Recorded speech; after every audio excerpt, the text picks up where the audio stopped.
You won't believe guys, पण हे पुस्तक मी तब्बल 12 वेळा वाचले, कारण याच्यातला सस्पेन्स आणि थ्रिल मला प्रत्येक वेळेस नवीन वाटतो. हाय, मी क्षितिजा आणि वाचन वेल या सिरीजमधलं माझं दुसरं रेकमेंडेशन आहे a girl in room number 105 by my most favourite author the Chetan Bhagat sir. तर म्हणजे ही ना नॉर्मल लव्ह स्टोरी नाही आहे, ही एक अनयुज्युअल ब्रेकअप थ्रिलर किंवा सस्पेन्स थ्रिलर लव्ह स्टोरी आहे, ज्याच्यामध्ये प्रत्येक चॅप्टर नंतर तुम्ही एका वेगळ्याच प्रश्नात पडता.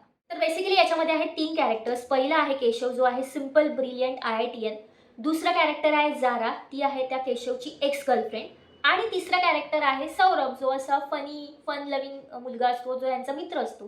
तर एका रात्री रूम नंबर 105 मध्ये घडलेली घटना आणि त्या घटनेमुळे या तिघांचंही बदललेलं आयुष्य, ही साधारण या पुस्तकाची वनलाईन आहे. चेस, ट्विस्ट, सस्पेन्स, कथा इतकी फास्ट आहे की श्वास घ्यायला सुद्धा वेळ मिळत नाही. म्हणूनच ही कथा तब्बल 12 वेळा मी वाचली आहे. आणि याच्यामध्ये ना फक्त सस्पेन्स नाही आहे किंवा ही फक्त मिस्ट्री नाही आहे, तर इमोशन्स आणि थ्रिल यांचा परफेक्ट बॅलन्स आहे. जर तुम्हाला क्विक, शार्प, ग्रिपिंग स्टोरीज वाचायला आवडत असतील तर अ girl in room number 105 is must read.